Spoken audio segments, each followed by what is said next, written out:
Bien-aimés, que le Seigneur vous bénisse. Que Dieu bénisse le chantre Ignace et tout l'ensemble du groupe musical. Que Dieu bénisse aussi son secteur Tony. Que Dieu vous bénisse tous. C'est toujours une joie de retrouver les bien-aimés frères et sœurs. C'est dans la maison de Dieu qu'on doit ressentir ce bien-être. Quand on est enfant de Dieu, le Seigneur nous dispose de sorte que nous nous sentions bien. Si vous ne vous sentez pas bien dans la maison de Dieu, bien aller à l'extérieur, vous ne pouvez pas vous sentir bien. Qu'est-ce que le monde va vous donner? Qu'est-ce que vous allez échanger avec le monde? C'est dans la maison de Dieu que nous avons communion avec le Papa. C'est avec lui que nous nous portons bien. Puisque c'est lui que nous regardons. Tout ce que nous faisons, nous le faisons pour la gloire de notre Dieu. Le peuple de Dieu, qui est l'ensemble du troupeau du Seigneur, pour lequel il a versé son sang, les serviteurs de Dieu, que Dieu a disposé, chacun en son rang, pour perdre le troupeau que Dieu a mis sous la direction. Chacun doit pouvoir, vous voyez, bien se situer et adorer Dieu comme il convient.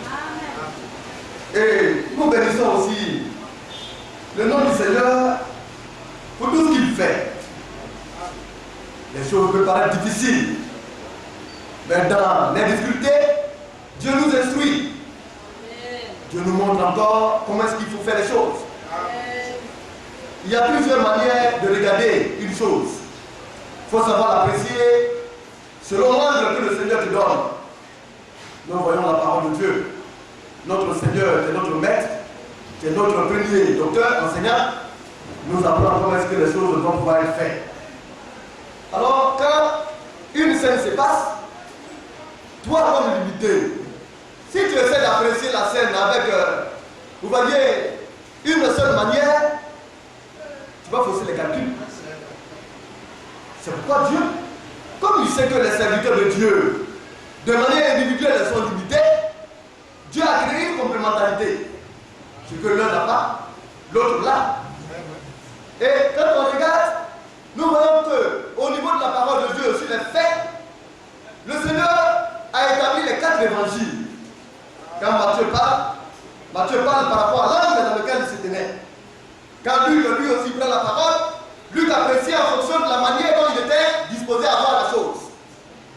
Marc donne aussi son appréciation et Jean aussi donne aussi sa vue. Alléluia. Et quand on prend les rapports des uns et des autres, nous voyons une complémentarité.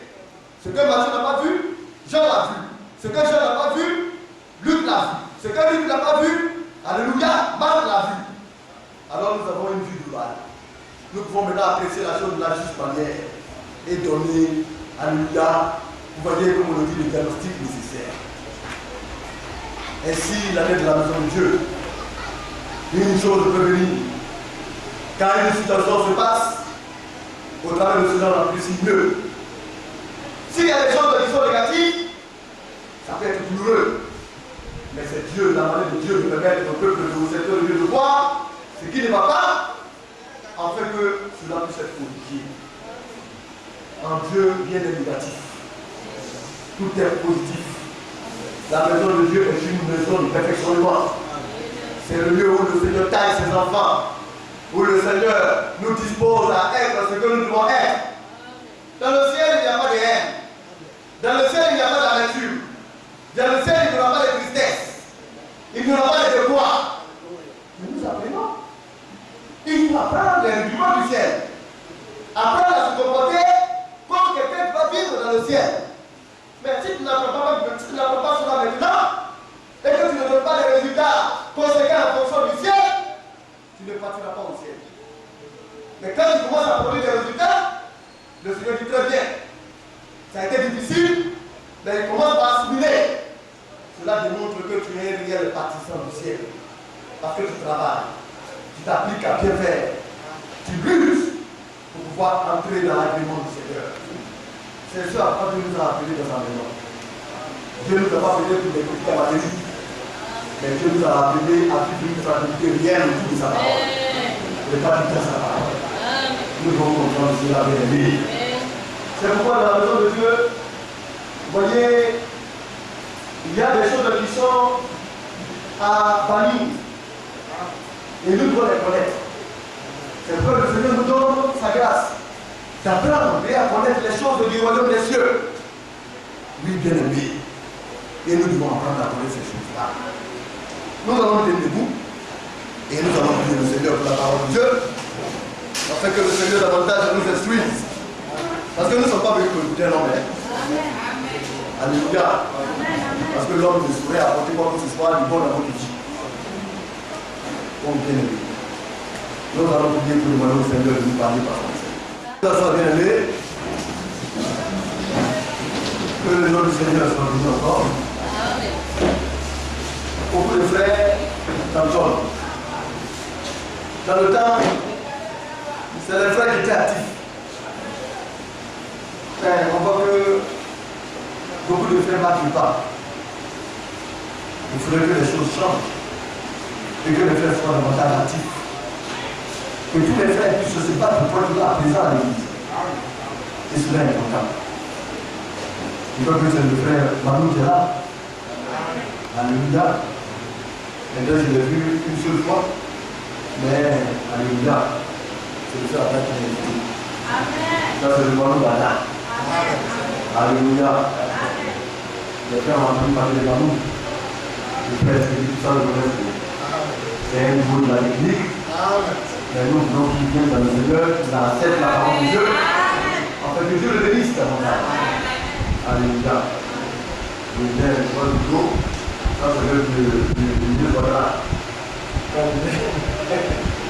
La seule manière de passer du jour, on va se montrer comme cela. Que Dieu bénisse son serviteur. Nous allons prendre la Bible et nous allons consulter la parole de Dieu pour laquelle nous sommes là. C'est la même qui est notre absolue, l'essence même de notre vie. Dans le livre de Matthieu chapitre 13, que nous étions en train de voir, nous allons lire à partir du verset 47 au verset 51. Mais aujourd'hui, nous allons encore nous limiter au verset 47. Oui, bien aimé. Alléluia. Ah. Matthieu chapitre 13, à partir du verset 47. Le royaume des cieux est encore semblable à un filet jeté dans la mer et ramassant des poissons de toute espèce. Quand il est rempli, les pêcheurs le tirent. Et après s'être assis sur le rivage, ils mettent dans les vases ce qui est bon et ils jettent ce qui est mauvais. Il en sera de même à la fin du monde. Les anges viendront séparer les méchants d'avec les justes, et ils les jetteront dans la fournaise ardente, où il y aura des pleurs et des grincements de dents. Avez-vous compris toutes ces choses? Oui, répondit-il. Amen. Que Dieu bénisse son serviteur. Alors nous parlons du royaume des cieux. Ici, quand vous lisez ce passage, il y a deux phases. Il y a une première phase qui concerne les élus, et puis il y a une deuxième phase qui concerne les sauvés. Comme nous travaillons pour l'élection, la deuxième phase ne nous concerne pas trop. Mais nous aurons l'occasion aussi de parler de cela. Mais c'est la première phase qui est importante. Parce que ceux qui se trouveront dans la première phase ne passeront plus par le jugement dernier. Alléluia. C'est pourquoi nous devons travailler pour être de ceux-là qui ne prendront pas à l'enlèvement. Aujourd'hui, le monde chrétien, on ne les comprend plus. Est-ce que les hommes sont conscients qu'il y aura un enlèvement? Ils le parlent de manière légère. Ils ne croient même pas en cela.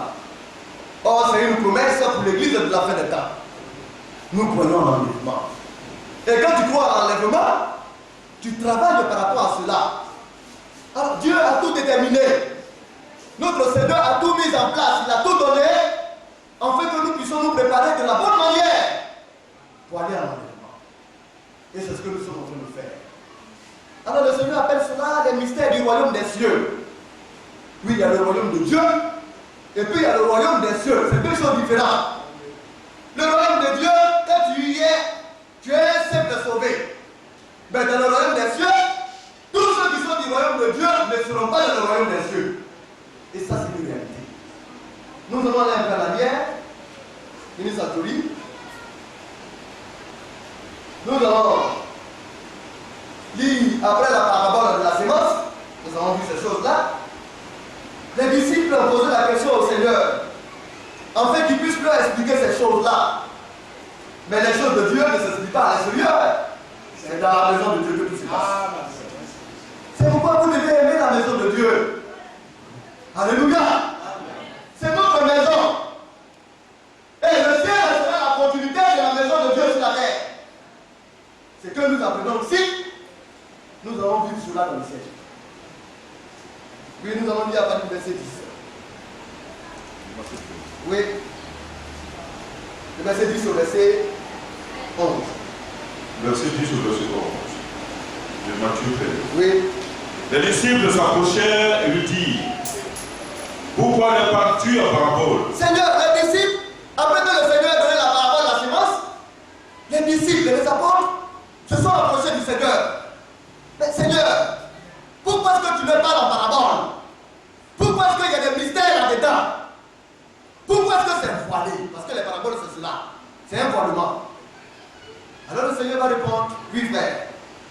Jésus leur répondit, parce qu'il vous a été donné de connaître les mystères du royaume des cieux et que cela ne leur a pas été donné. Parce qu'à vous, alléluia, à nous les enfants de Dieu, il nous a été donné.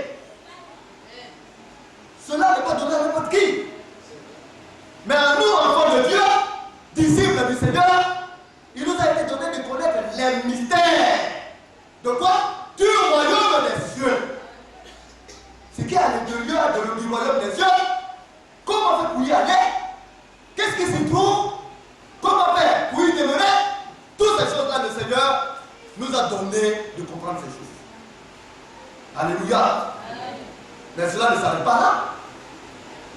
Mais si tu es dans la maison de Dieu, et que le Seigneur a trouvé bon de te confier ces choses, pour que tu les saches, quelle disposition dois-tu avoir? Le chant Trinidad, si tu nous à chanter, de manière édifiante. Parce que c'est la parole, le chant.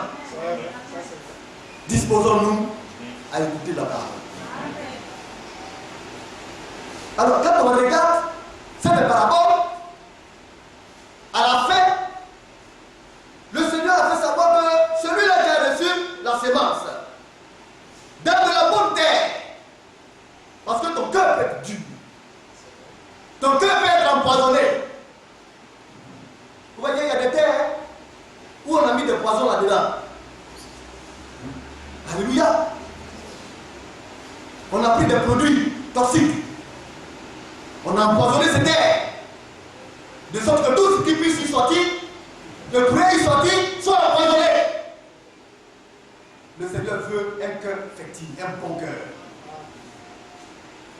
Bien aimé, je vais lire le verset 23.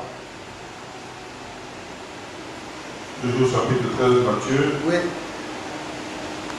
Celui qui a reçu la sémence dans la bonne terre, c'est celui qui entend la parole et la comprend. Donc, la compréhension. Il ne suffit pas seulement d'entendre, alléluia. Mais il faut saisir ce qui est à l'intérieur. C'est pourquoi quand le Seigneur a posé la question aux apôtres, est-ce que vous avez compris? Ils ont dit oui, on a compris. Mais ils ont compris comment? Tu peux comprendre de manière superficielle. Mais le Seigneur veut que tu entres dans les profondeurs de la chose. Alors la bonne terre, c'est celui-là qui entend d'abord la parole. Mais si tu es à l'extérieur, si tu dors à la maison, si tu vas à tes occupations, tu vas entendre la parole de Dieu comment? Parce qu'il faut entendre d'abord, avant de chercher à comprendre.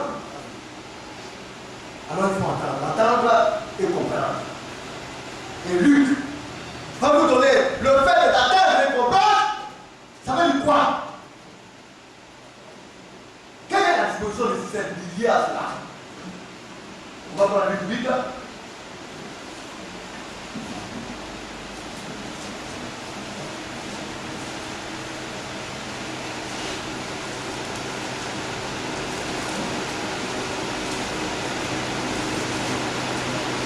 Le verset 15. Luc chapitre 8, verset 15. Oui. Ce qui est tombé dans la bonne terre, ce sont ceux qui, Ayant entendu la parole avec un cœur honnête et bon, la retienne et porte du fruit avec persévérance. Écoutez et comprendre. Alléluia. La bonne terre, la bonne sémence. La sémence, la bonne sémence, c'est qui? Les enfants de Dieu. Ceux qui ont écouté la parole de Dieu. Mais comment? Avec un cœur honnête. Et bon. Si tu n'es pas honnête, tu es en dehors. Mais être honnête veut dire quoi? C'est celui-là qui se conforme aux règles de Dieu. Aux règles de la morale. C'est quelqu'un qui est propre. Alléluia. Or, quelqu'un qui est propre, c'est quelqu'un qui observe les principes de la justice de Dieu. C'est ça l'honnêteté. C'est quelqu'un qui est loyal. Maintenant, tu peux être honnête. Tu peux respecter la justice. Quand une chose appartient à un individu, tu dis ça c'est pour lui. Quand il s'agit de partage, tu partages équitablement. Mais tu peux être honnête et puis ne pas être bon. Parce que la bonté c'est autre chose. Bien aimé. Nous devons saisir ces choses. Parce que Dieu voudrait de nous un bien-être. Le Seigneur voudrait qu'on soit meilleur. Quelle est ta position? Mais pourquoi viens-tu à l'église? Tu cherches quoi? Tu désires quoi? Tu viens pour la forme? Ou bien parce que tu aimerais voir les vertus de Dieu être en toi? Alors sois honnête. Alléluia.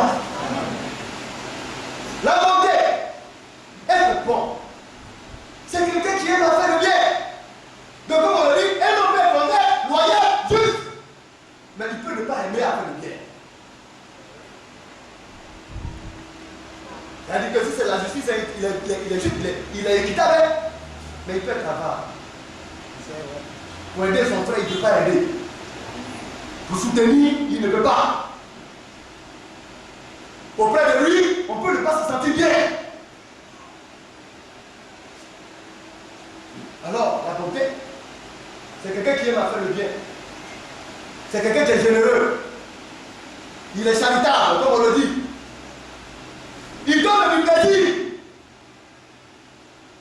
Mais nous sommes des enfants de Dieu.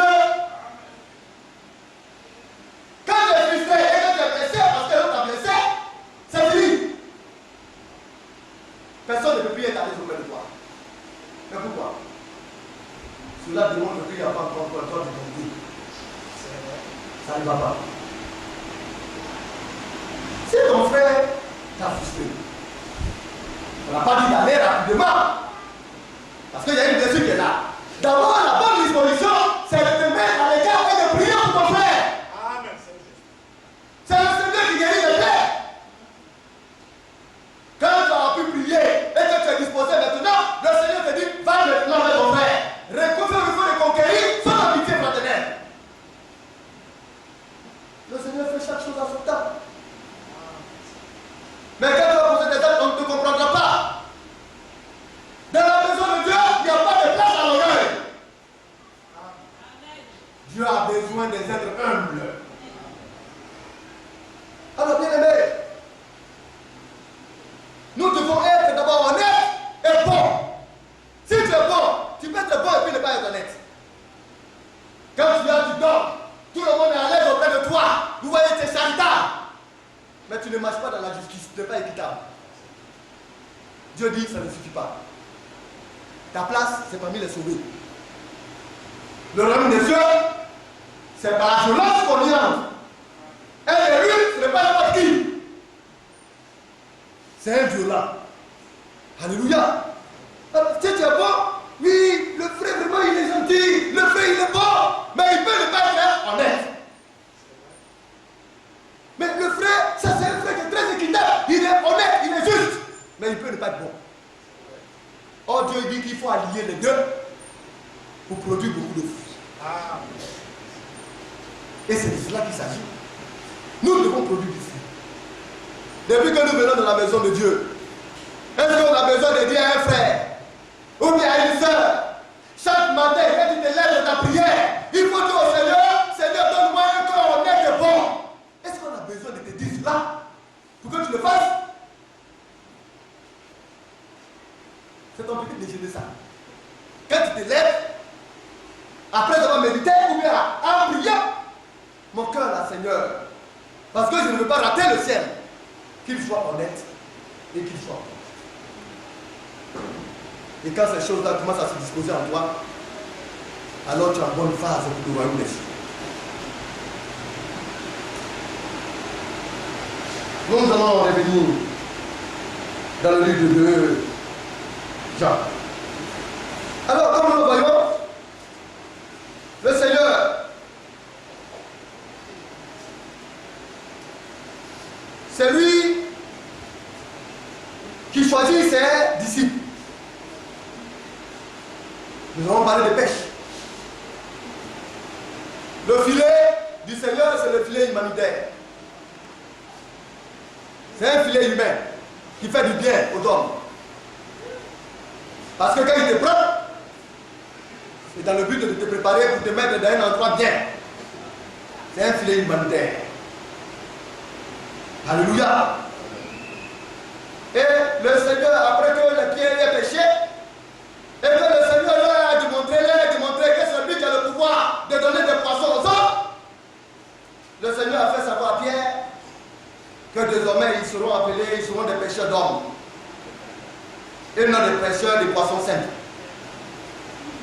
Or, il s'agit ici de la pêche d'âme, de la pêche des hommes. Alléluia. La mer, c'est quoi? Oui, quand on parle de la mer, ça veut dire quoi? La mer, c'est une grande eau, une grande eau. Alléluia. Donc c'est de la mer qu'on pêche, n'est-ce pas? Mais la Bible, la mer veut dire quelque chose. Nous allons prendre dans le livre d'Apocalypse. Apocalypse 17.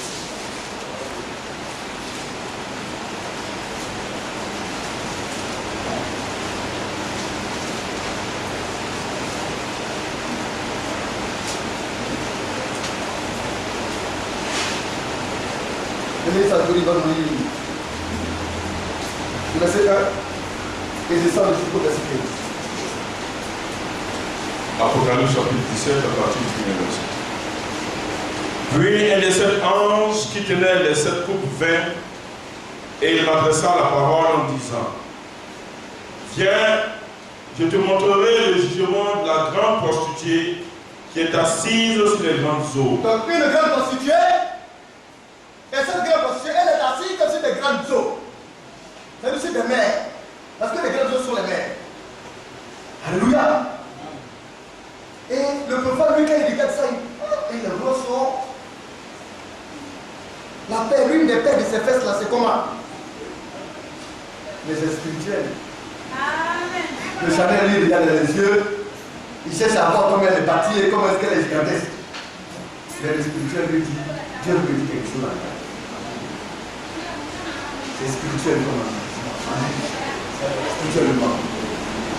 Alors l'explication des grandes eaux, ça veut dire quoi? Quand vous avez regardé son et puis vous voyez de l'eau, ça dépend de votre position. Hein? Si vous nagez la mer, c'est-à-dire que vous êtes à l'église, mais vous êtes en plein pied dans le monde. Alléluia. Le verset 15, nous dit quoi? Verset 15. Oui. Et il me dit: les eaux que tu as vues, sur lesquelles la prostituée est assise, ce sont des peuples, des foules, des nations et des langues. Alléluia. Ce sont des hommes. C'est le monde. Mais le monde est composé de peuples. Alléluia. Ce sont des peuples. N'est-ce pas? Des foules. On parle pas de foules, on parle de masse de personnes. Ce sont des nations, des pays. les dialectes, toutes sortes de langues. Voilà la mer. Les grandes eaux. C'est à l'intérieur que le filet a été jeté. Nous étions dans le monde. Alléluia. Vous n'avez pas dit que nous étions du monde. Mais Dieu nous a enlevés du monde. Nous sommes maintenant dans le monde, mais nous ne sommes plus du monde. Le monde a ceci dans son système, à sa manière de voir, à sa manière de faire, à sa manière de vivre. Dans le monde, il y a toutes sortes de choses. Toutes sortes d'accoutrements, toutes sortes d'esprits, des mystiques, des homosexuels, des libertaires, des diaboliques. Toutes sortes d'esprits aujourd'hui parfois dans le monde. Alors, les serviteurs de Dieu que le Seigneur a mandaté ministrent la parole, parce que c'est ce que le Seigneur a dit. Il fera désormais d'eux des pêcheurs d'hommes. Que leur rôle, c'est d'aller dans la mer, dans le monde. Alléluia. Au milieu des peuples, des langues, des nations. Et de jeter le filet que Dieu leur a donné. Ils ont reçu les filets de Dieu pour la pêche. Alléluia.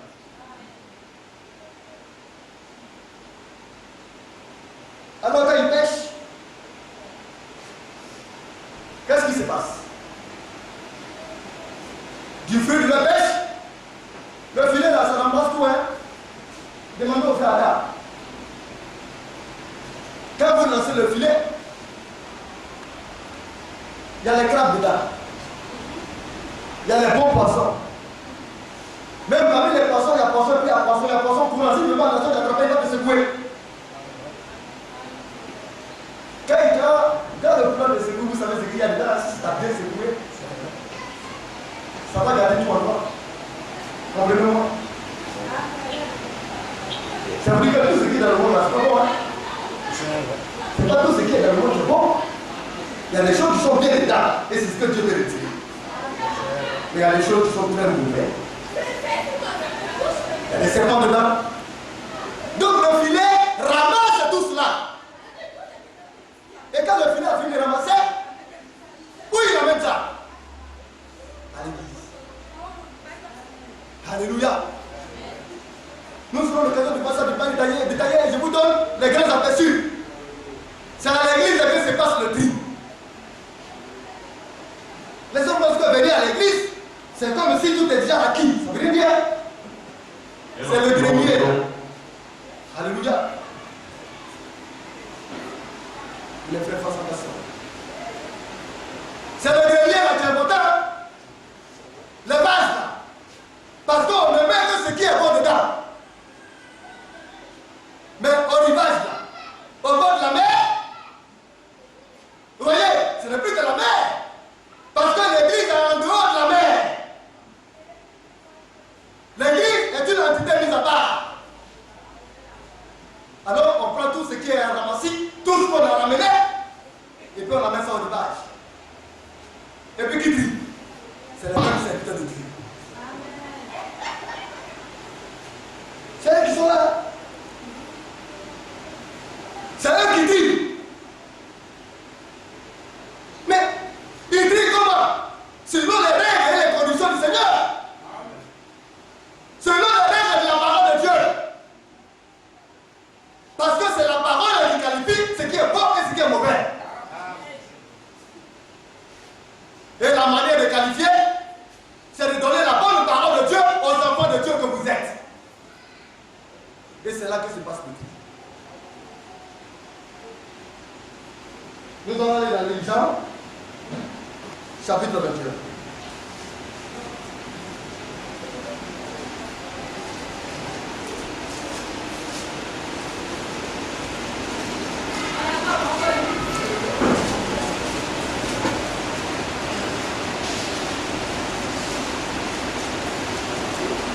Alors, quand on regarde, quand on voit un frère qui manque de sens et qui n'a pas de respect pour un serviteur de Dieu,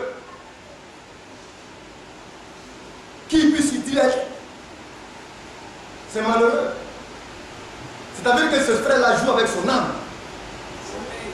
Quand vous ne connaissez pas les positions des serviteurs de Dieu, c'est que vous ne savez pas où vous êtes battre. Vous ne pouvez pas vous apprendre à un serviteur de Dieu. C'est le choix de Dieu pour les tripes. Alléluia. C'est ce que Dieu lui a assigné. Et c'est Dieu seul qui le dit. C'est pourquoi ce qui est intéressant, il faudrait que nous-mêmes ici puisse être quelqu'un réellement qui soit sobre, qui soit conscient. Parce que son jugement entre lui et Dieu sera terrible.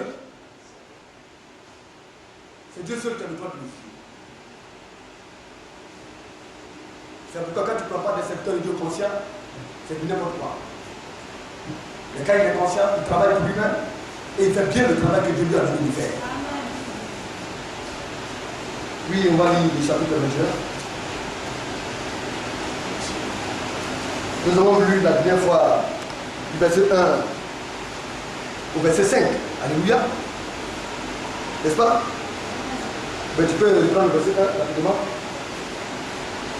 Jean chapitre 21. Après cela, Jésus se montra encore aux disciples sur le bord de la mer de Tibériade. Ça, c'est après la résurrection. Oui.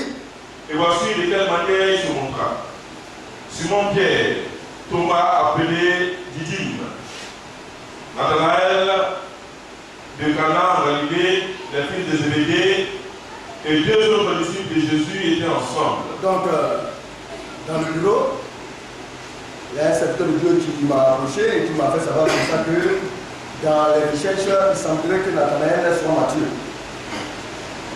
Comme on n'a pas de preuve. Mais nous devons agir dans la prudence.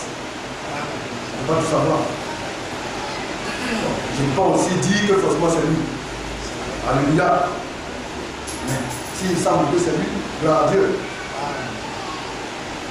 Donc, oui, bien, on continue. Simon Pierre leur dit, verset 3, je vais pêcher. Ils lui dirent, nous allons aussi avec toi. Ils sortirent, montèrent dans une barque, et cette nuit-là, ils ne prirent rien. Le matin étant venu, Jésus se trouva sur le rivage. Mais les disciples ne savaient pas que c'était Jésus. Jésus leur dit, enfants, n'avez-vous rien à manger? Il lui répondit, non. Vous voyez, Jésus, il était jeune que certains d'entre eux, mais il les appelait enfants. Quand on vient dans la maison de Dieu, on devient des enfants. Parce que si tu veux penser que tu es un vieillard, tu vas tout être.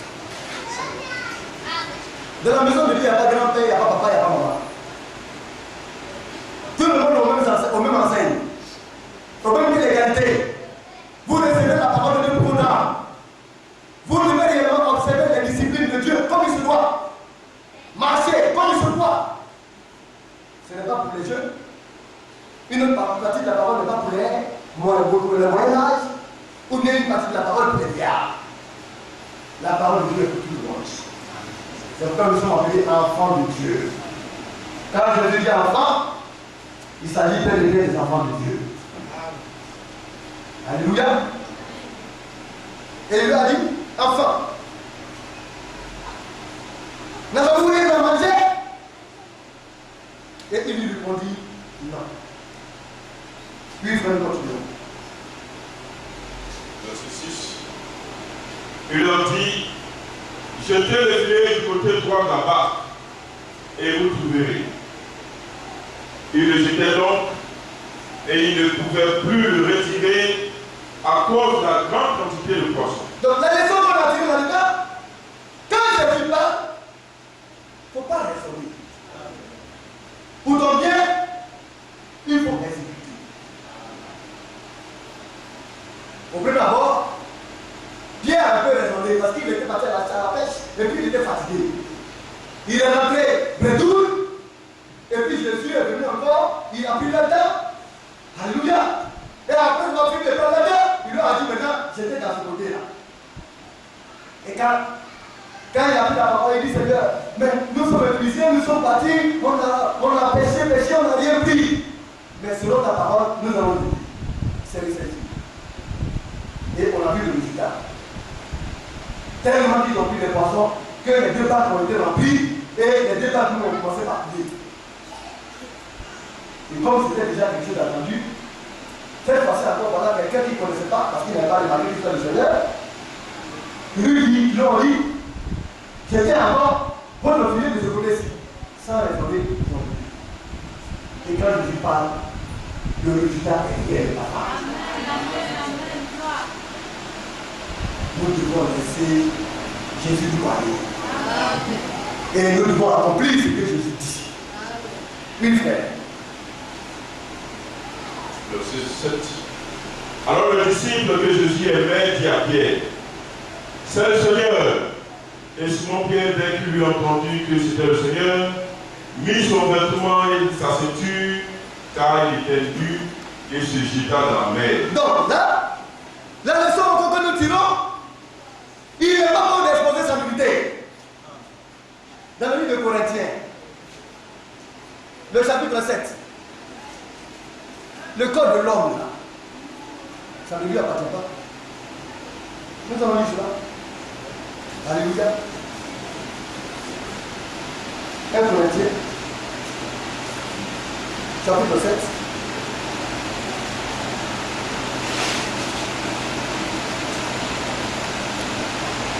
Le verset 3. Que le mari donne à sa femme, c'est qu'il lui doit. Et que la femme agisse de même avec son mari. Ça, c'est un ordre. On a des droits et des devoirs. Il y en a, cela leur est égal. C'est comme si on disait, eux, ils disent qu'ils s'en foutent. On en voit beaucoup de choses, hein. Mais beaucoup d'autres, ils vont surpris. Le Seigneur a dit, soyez parfaits comme votre Père Céleste est parfait. Dans le livre de Matthieu, il dit, l'homme ne vivra pas seulement de pain, mais de toute parole qui sort de la bouche de son Dieu. Mais nous sommes à la fin. Ça veut dire que c'est aujourd'hui que la parole de Dieu nous doit être plus une réalité qu'autrefois. Parce que monsieur est fâché, ou bien la soeur est fâchée, elle ferme la porte au frère. C'est selon ses humeurs. C'est quand elle est contente, elle dit, tu peux venir. Quand elle n'est pas contente, elle dit, aujourd'hui là, c'est pas possible. Quel genre de chrétien? C'est pas la crainte de Dieu qui importe. C'est que Dieu dit, est-ce que c'est important? Ça, cela leur est égal. C'est ce que eux, leur cœur, leur désir, leur dit de faire, comme ils ont gros cœur, comme ils sont fâchés, car leur cœur est grand, alors leur cœur est dit que la volonté de leur pensée chaleur est mauvaise. Le cœur peut être fâché, mais l'Esprit de Dieu doit pouvoir dompter le cœur. La pensée de Dieu doit être au-delà. Il doit pouvoir nous guider toujours dans ce qui est juste et bon. Alors, chacun a un devoir. C'est de donner à sa femme ce qu'il lui doit. Et la femme aussi, en retour, doit donner à son homme ce qu'elle lui doit. Et là, il dit, ce n'est pas à la femme de disposer de son corps. Alors, elle se rétracte. Quand elle est fâchée, c'est-à-dire qu'elle veut faire son corps ce qu'elle veut. Dieu dit, ce n'est pas pour elle. Elle ne peut pas faire de son corps ce qu'elle veut. Ce n'est pas possible. C'est le mari qui doit dire à sa femme, je veux que tu t'habilles comme ça, je veux que tu te têtes comme ça, je veux que ta tête soit comme ça. C'est son corps. Et puis toi. Mais en même temps aussi, si le frère aussi porte un pantalon qui ne plaît pas à ça, et le livre de Dieu au frère, ce pantalon-là, ça ne plaît pas à toi le nez. C'est réciproque.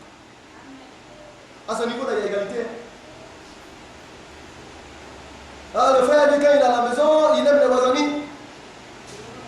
Il paye une belle petite culotte blanche et il se met là-dedans. Alors ça c'est le chef royal dans son royaume. Quand les frères entrent, c'est bien, c'est là maintenant il va venir montrer que lui il est un garçon. Ou bien quand les soeurs viennent visiter, c'est en ce moment-là que lui se promène avec sa petite pilote. C'est dangereux. Parce que ce corps que tu es en train d'exposer n'est pas pour toi. Ce corps appartient à la seule seule. C'est pour elle. Alléluia. Amen. Et là, il dit que ce n'est pas la femme qui dispose de son corps, c'est son mari. De même, ce n'est pas le mari qui dispose de son corps, c'est sa femme. Ne vous pouvez point l'un l'autre si ce n'est d'un commun accord. Je le dis toujours. Le type, il est quitté au travail. Quand il a besoin de sa femme, alors c'est en ce moment-là maintenant qu'il trouve toutes les dispositions. Il devient doux. Il devient très agréable. Là, maintenant, il va donner toutes les qualifications nécessaires. Ah, chérie. C'est moi aujourd'hui, hein? Non, mais regarde-moi, tu es belle. Quand il n'a pas besoin d'elle, il ne dit pas ça. Mais quand il a besoin de la chose, c'est à ce moment-là que maintenant, il devient poétique. C'est un ingénieux poète. Nous devons abandonner ces manières de faire. Ah. Il faut aimer nos femmes toujours. Et la femme doit être toujours disponible à l'homme. Même s'il est fâché. Non, quand on n'est pas content là, est-ce qu'on peut trouver le plaisir? Lui, Dieu dit que lui, il peut trouver son plaisir. Il faut faire ce qu'il te demande, et puis c'est tout. Vous voyez les règles de Dieu? Quand on veut plaire à Dieu, la vie devient simple. Mais quand vous voyez, on devient profane, et quand on ne veut plus à Dieu, la vie devient compliquée et bizarre. Là où il y a la climatisation, tu as été transpiré, tu ne comprends rien. Parce que tu es un descend de la volonté parfaite de Dieu. Le corps de l'homme appartient à la femme. Le corps de la femme appartient à son homme. Ils sont l'un et l'autre libres de faire ce qu'ils veulent. C'est pourquoi ce n'est pas bon d'exposer sa nudité. Alléluia. Il y a des femmes qui aiment les garçons bien poilus. Quand tu portes ta petite culotte et puis tu t'en vas, les jeunes filles qui aiment ça, elles commencent à regarder. Tu es en train de les amener dans l'église. Un jour, on va te dire, voilà ceux-là que tu as égarés. Ça dit, ah bon? Mais c'est trop tard pour toi parce que tu ne peux plus revenir pour réparer. Parce qu'on t'a donné la parole de Dieu, tu as refusé d'écouter. Dans ces choses-là, encore, vous pensez qu'on va partir dans chaque maison de chaque frère pour dire, frère, il faut bien t'habiller. Non. On ne peut pas tout vous apprendre. Mais nous devons avoir la conduite qu'il faut. Nous le tenons. Alors Pierre, il savait bien ce que la posture qu'il avait, c'est pas bon. Donc comme le Seigneur est décédé mort, même on lui a dit que le Seigneur est ressuscité pour lui-même. Vous voyez, il n'est pas très sûr. Chacun va faire ses occupations. Alors lui, il est à la pêche, il s'est mis en Mazanie. Parce que, comme on l'a dit, il veut que l'air, parce qu'on boit de la mer, il y a le vent. Il ne ferait pas quelque chose, c'est qu'il y ait de la sueur quelque part. Alors il l'a mis à l'air et circulé partout. Mais les gens et autres étaient là. Personne n'a été capable de lui dire ce que tu fais là, c'est pas bon. Il faut t'habiller. Même peut-être qu'on lui a dit, est-ce qu'on lui a écouté? Quand tu veux dire quoi par là? Tu veux dire que c'est pas les plus secs quoi. Et c'est ce que le gars qu'on tient souvent quand les frères nous appellent à Dieu. Et quand il a vu le Dieu tout puissant, son Seigneur aimé, alors c'est là maintenant il s'est empressé maintenant d'aller prendre le pantalon pour porter avec sa ceinture. Comme il pense que ça ne peut pas, il s'est jeté dans l'eau. Soyons honnêtes et sincères avec Dieu. Mais Dieu il est patient. Parce que son objectif c'est le travail en silence et patient. Et c'est le résultat qu'il cherche. Tu veux être ce qu'il fait maintenant, mais il connaît ton cœur. Demain est important pour vous. Un enfant de Dieu, ça s'est bâti. On ne serait pas comme ça d'un matin pour bâtir une maison. Mais il faut poser les fondements sur lui. C'est pourquoi nous devons avoir les fondements selon la parole de Dieu. Afin d'être des hommes forts, des hommes solides. Bien aimé, nous pouvons continuer. Dans lui déjà. Jean 25 toujours.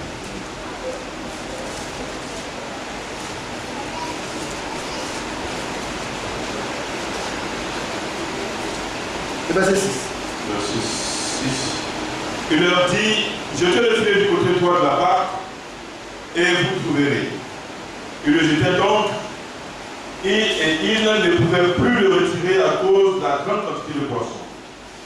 Alors le disciple que Jésus aimait dit à Pierre, c'est le Seigneur. Et Simon Pierre, dès qu'il lui a entendu que c'était le Seigneur, mit son vêtement et sa ceinture, car il était nu et se jeta dans la mer. Les autres disciples vinrent avec la barque, tirant le filet plein de poissons, car ils étaient éloignés, car ils n'étaient éloignés de terre que d'environ 200 coudées. C'est-à-dire environ 100 mètres. Après avoir fini de travailler longtemps dans la nuit, ils n'ont rien eu. Il a fallu que le Seigneur parle pour qu'il puisse avoir du poisson. Oui, frère. Lorsqu'ils furent descendus à terre, ils virent là des charbons allumés, du poisson dessus et du pain. Donc le Seigneur, il sait toutes les choses depuis peu tout. Il savait que ses enfants avaient faim. Quand il a posé la question, avez-vous de quoi manger mes petits enfants, mes enfants? Le Seigneur sait ce qu'il fait. Il prend soin de nous. Il veille aussi chacun pour nous. Il ne faut pas prendre parce que tu es assis là, le Seigneur ne te voit pas. Il s'est soucié de toi et il veille sur toi. Il avait tout disposé. Parce qu'il savait qu'ils allaient avoir faim. Il y avait du pain, il y avait du poisson. Mais il s'était éloigné pour aller vers eux. Mais il était là, de l'autre côté où il y avait le poisson, parce que bien les peuples venaient toucher cela. Tout était maîtrisé par lui. Alléluia. Oui, frère, nous continuons. Jésus leur dit, apportez les poissons que vous venez de prendre. Oui.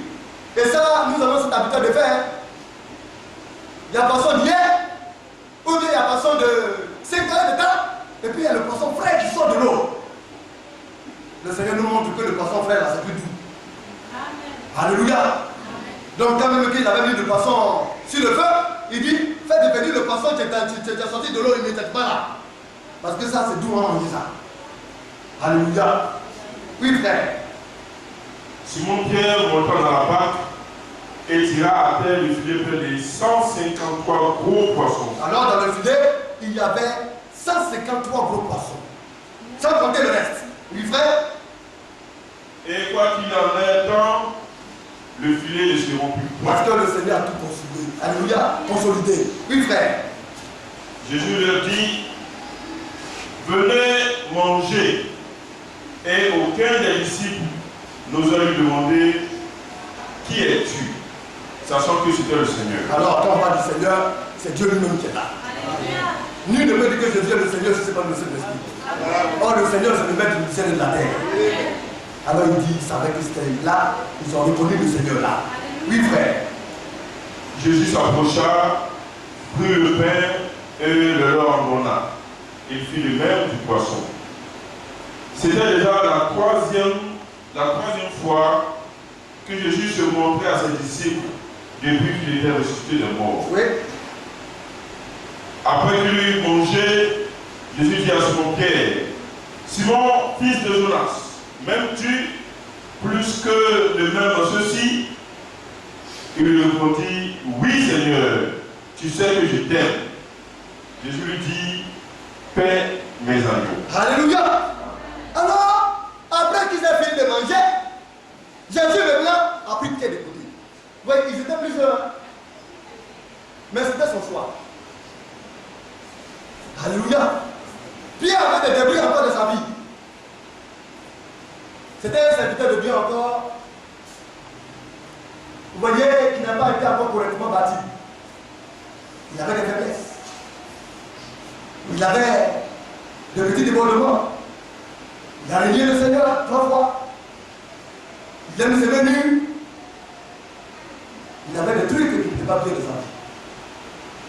Mais le Seigneur n'a pas regardé à Pierre maintenant. Mais il a regardé à sa capacité de l'être humain. Parce que c'est lui qui construit. Alléluia. Dans le livre de Romains 7. Je crois que c'est ce qui est écrit, Romains 7, 18. Actuellement, nous avons cela.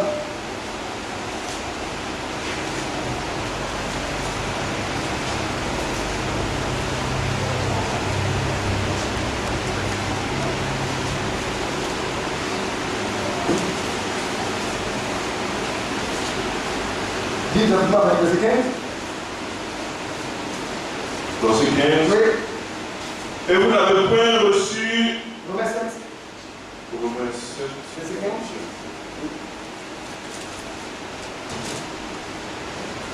Verset 15. Oui. Car je ne sais pas ce que je fais. Je ne fais point ce que je veux et je fais ce que je hais. Il dit, je ne sais pas ce que je fais. Dans mes actions, je marche, des choses arrivent. Ce que je fais, moi je ne comprends pas. Je ne sais pas. Pourquoi je fais ça? Alléluia. Je ne fais pas ce que je veux. J'aime la parole de Dieu. Je veux être dans la parole. Mais je n'y arrive pas. Je fais ce que je hais. J'aime pas mentir. J'aime pas me comporter au milieu des frères. Mais toujours c'est moi. Je ne comprends pas. Oui, frère. Or, si je fais ce que je ne veux pas, Oui. je reconnais par là que la loi est bonne. Que la parole de Dieu, la loi de Dieu est bonne. Alléluia. Mais je viens à l'église pour cela. À moi, je le sais. La parole de Dieu est merveilleuse. Elle est bonne, elle est glorieuse. Mais je n'y arrive pas. Si nous sommes sincères, ça devait être notre Christ. Oui, frère, nous continuons. Et maintenant, ce n'est plus moi qui le fais, mais c'est le péché qui habite en moi. Oui, le verset 8, le 18, le verset 40. Ce qui est bon, je le sais, n'habite pas en moi. Alors, ce qui est bon, la parole de Dieu, la loi de Dieu qui est bonne, je le sais. Ça n'habite pas en moi. Vous voyez, je le disais hier à une sœur. Il y en a qui ont la facilité de juger. Quand quelqu'un juge facilement, cela veut dire que lui, il a beaucoup de péchés en lui. Parce que l'homme qui a accompli là, il ne juge pas comme ça. Il apprécie. Avant même de sanctionner, il essaie de t'accorder plusieurs possibilités.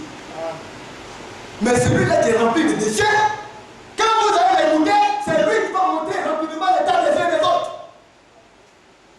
Parce qu'il est comme ça. C'est sa faiblesse. Quand un homme a accompli, il ne parle pas beaucoup. Alors il dit ici, ce qui est bon, je le sais, n'habite pas en moi. C'est-à-dire dans ma chair. J'ai la volonté, mais non le pouvoir de faire le bien. C'est le cri du pouvoir dire ça. Dans le livre venant de comment on appelle ça, Philippiens. Nous allons dire cela rapidement, Philippiens 2.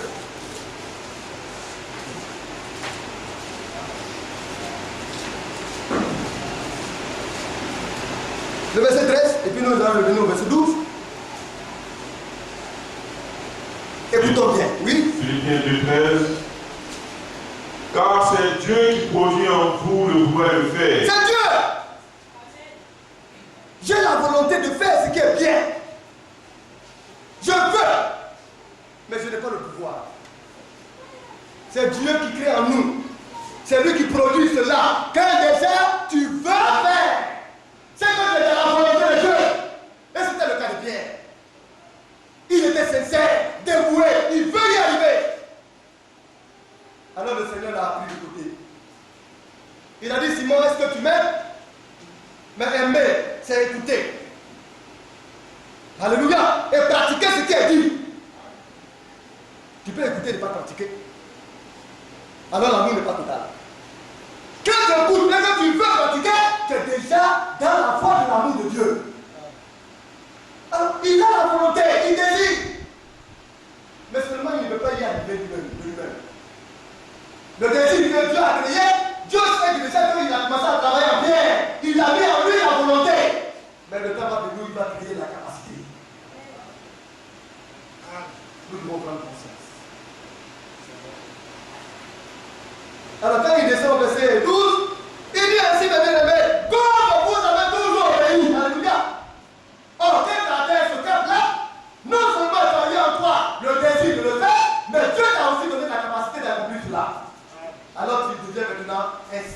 Tu obéis maintenant à la parole de Dieu. Alléluia. Alors c'est en ce moment-là que tu mets maintenant en œuvre, que tu travailles à ton salut avec les craintes et tremblements. Alors quand le Seigneur posait la question à Pierre, Pierre, Simon, m'aimes-tu? Il dit oui Seigneur, je t'aime. Et même le Seigneur a comparé son amour aux autres disciples. Même Dieu dit ceci. Et pourquoi est-ce que le Seigneur compare? Oui. Même dans le secteur de Dieu, l'amour des uns et des autres varie. Bien aimé, c'est ça le service. En d'autres termes, l'amour de Pierre doit surpasser les autres.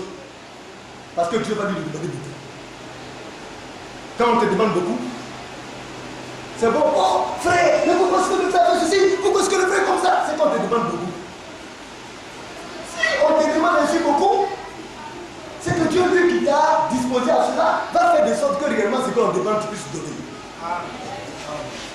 Est-ce que quelqu'un peut aller vers un puits où il n'y a pas d'eau?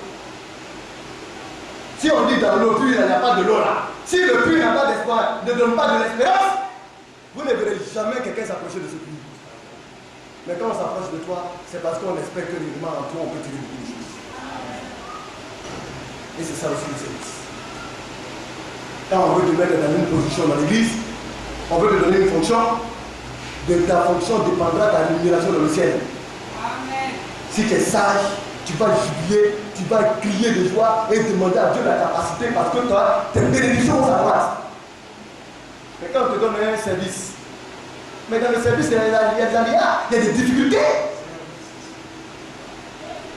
Mais si tu veux démissionner, ou bien tu veux fuir le service, tu as montré tes capacités, tes bénédictions dans le ciel. Parce que entre nous, c'est qui on fait?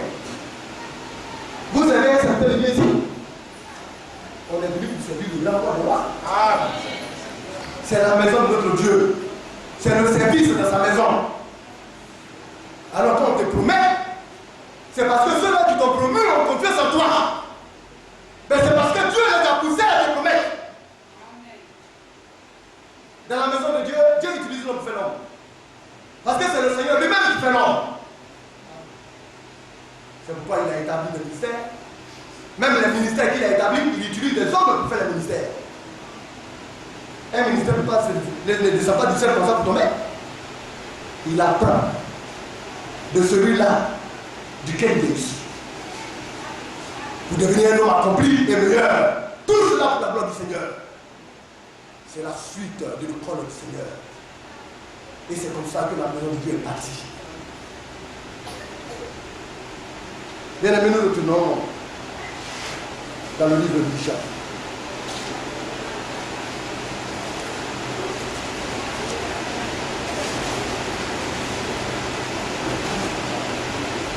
Le verset, c'est 15. Après qu'il eut mangé, Jésus dit à Simon-Pierre, Simon, fils de Jonas, m'aimes-tu plus que le même ceci? Il répondit, oui Seigneur, tu sais que je t'aime.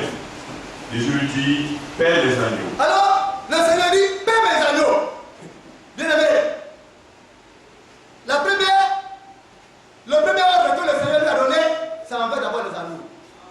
Un agneau, c'est l'enfant de la brebis. Il est doux, il est humble. Un agneau ne fera jamais du mal à quelqu'un. J'ai une photo même sur l'ordinateur. Il est tellement humble. Quand vous le voyez, vous avez pitié de lui. Parce qu'il est à la fois beau, il est attractif, il est doux, et puis il est humble. C'est ça qui caractérise l'agneau. Alléluia. Alors, Pierre, si tu m'aimes là, il faut veiller sur les agneaux. Parce qu'il y a dans la maison de Dieu des brebis du Seigneur, des agneaux qui sont inoffensifs. Vous ne trouverez jamais le mal en eux. Jamais ils ne désireront aller réellement pour mieux à ce soir. Il y a des hommes comme ça. Ils sont humbles et doux. Même quand vous leur ferez du mal, ils feront tout le possible pour harmoniser la situation. Sans essayer de vous blesser. Alléluia. Le verset 16 de dernier. Verset 16. Il lui dit de deux fois, Simon, fils de Jonas, m'aimes-tu? Pierre répondit, oui Seigneur, tu sais que je t'aime. Et je lui dis, Père est venu. Alors, là maintenant, c'est la deuxième phase. Simon, fils de Jonas, est-ce que tu m'aimes? Est-ce que tu es prêt à m'écouter et à faire ce que je te demande? C'est ce que ça veut dire, hein? M'aimer. Parce qu'aimer le Seigneur, c'est obéir à ses commandements. Un serviteur de Dieu doit écouter le Seigneur et faire ce que le Seigneur lui demande de faire. Annoncer son conseil tel que le Seigneur l'a demandé. Alors il dit, oui Seigneur, tu sais que je t'aime. Et là maintenant, il est passé à un autre degré. Il dit, paix mes brebis. Vous savez que nous sommes tous des brebis? Mais une brebis, c'est quoi? C'est la femelle du mouton. Mais pourquoi on dit qu'un frère est une brebis? Est-ce qu'un frère c'est une femelle? Mais non. La brebis est faite pour faire des enfants. Un frère doit avoir du fruit. Il doit être productif. Il ne peut pas venir, lui, à la maison de Dieu, et puis tout le temps, c'est lui seul, il est là. Il ne peut même pas faire des enfants à amener d'autres personnes à sa suite. Il y a des gens comme ça, ils sont improductifs. Faire l'œuvre de Dieu, ce n'est pas de la tête. Nous devons être des brebis. Nous devons être des femelles. Faire des enfants pour Dieu. Toujours au stade des enfants. Mais si on s'occupe des choses qui ne glorifient pas Dieu, mais on sera statique. Or, quand tu es actif, alléluia, c'est à ce moment-là que tu es politique. Une brebis doit faire des enfants. Un frère et une soeur doivent faire des enfants dans la maison de Dieu. Ils doivent emmener des hommes à la suite, alléluia. Il faudrait qu'on soit des pères aussi pour des personnes spirituelles. C'est ça une brebis. Et vous êtes tous des brebis, hommes comme femmes. Et le rôle des serviteurs de Dieu, c'est de vous paître, de vous nourrir. Alléluia. Maintenant, une brebis, souvent les brebis entre elles se collent. Vous donnez des conseils au pasteur de Grain à Peau. J'ai fait lire ce passage. Nous allons lire Ézéchiel. Ézéchiel 34.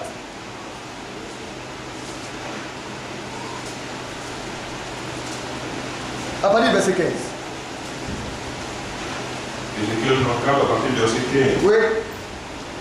C'est moi qui ferai perdre mes brebis, c'est moi qui les ferai reposer sur le Seigneur éternel. Alors le Seigneur, il dit, c'est lui qui va faire perdre ses brebis. C'est lui qui va faire nourrir ses brebis. C'est lui le Seigneur. Les brebis, chaque brebis appartient à Dieu. Ce sont ses brebis. Vous appartenez au Seigneur, notre Dieu.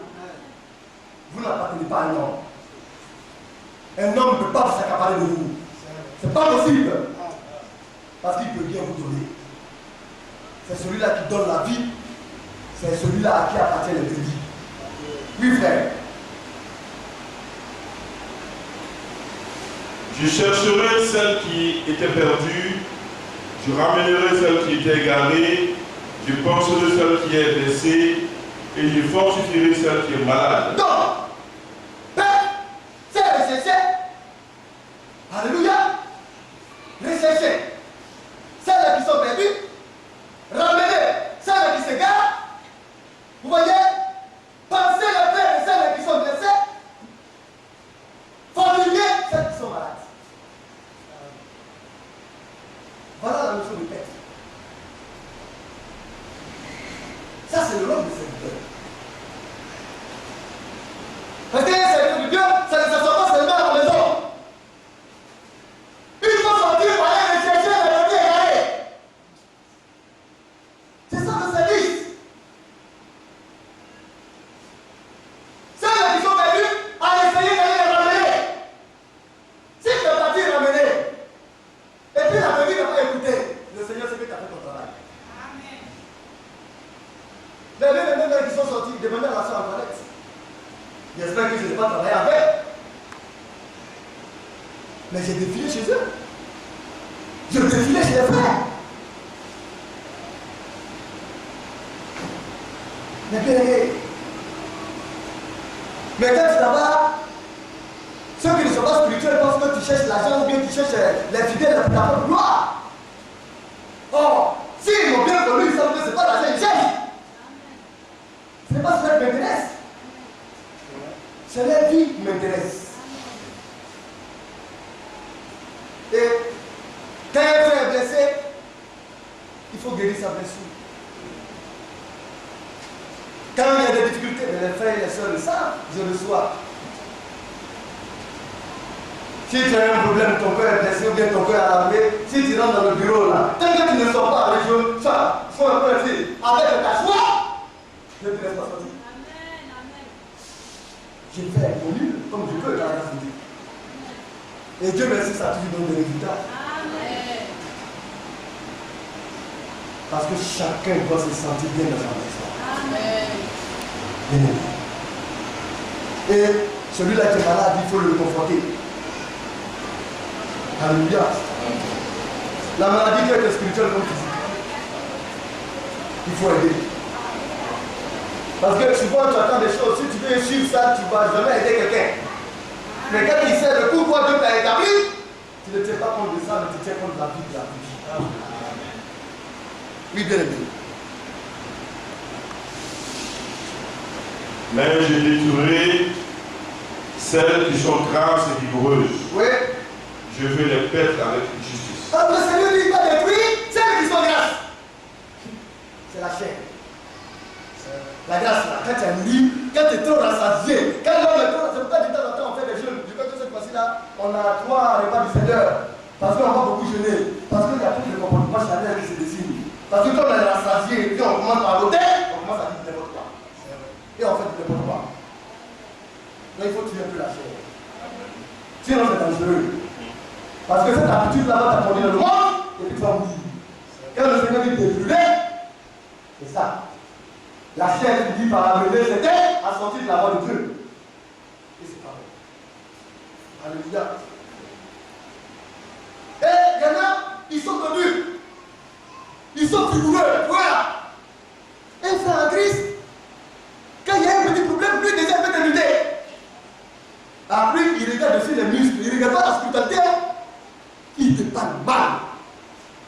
Quand il a fini de te parler, le frère ne se retrouve plus.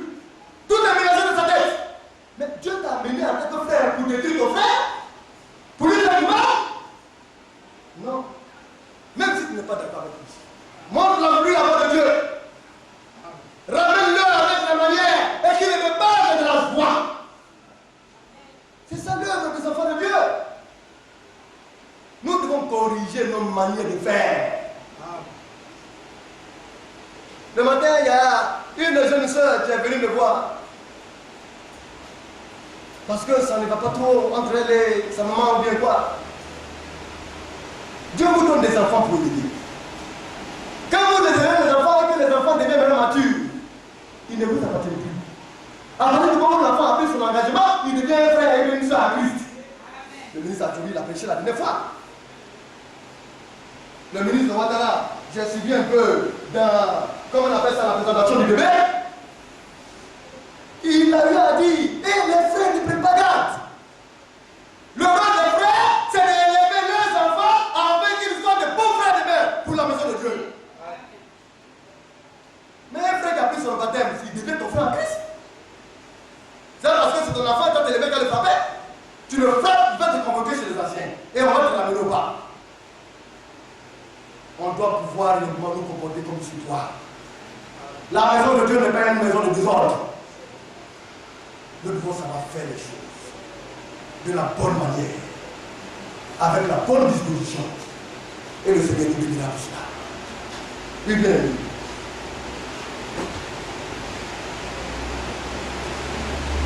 Verset 18, 17.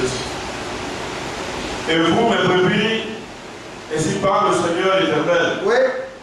Voici, je jugerai entre brebis et brebis, Oui. entre bélier et bouc. Donc, dans la maison de Dieu, le Seigneur a décidé de juger entre brebis et brebis.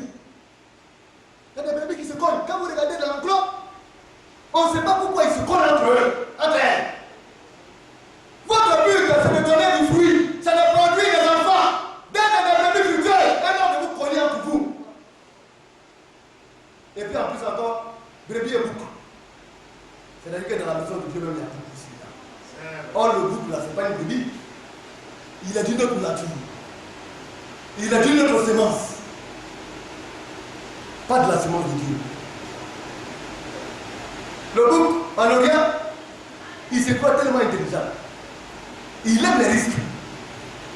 Quand vous voyez les collines, dans les endroits où il n'est pas possible, mais on ne peut pas imaginer qu'un être vivant puisse aller là-bas, le bouc, pour lui, se retrouve là-bas.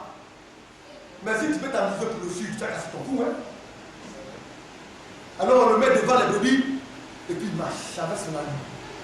Quand il est en train de marcher, les brebis pensent qu'ils sont en train de suivre bon quelqu'un. Et puis il les conduit à l'abattoir, et puis lui il s'échappe. Et il y a des boucles dans la maison de Dieu. Ce que les bergers font, le berger fait, ou bien les bergers, les serviteurs de Dieu font, ça c'est pas son problème. Lui il veut se conduire comme lui il veut. Il fait ce qu'il veut. Il pense comme il veut. Il agit comme on le sent. Quand on est bébé, on ne se comporte pas de cette manière. Il faudrait que chacun reconnaisse sa position. Dieu est là pour superviser tout. Il connaît les secrets de chacun.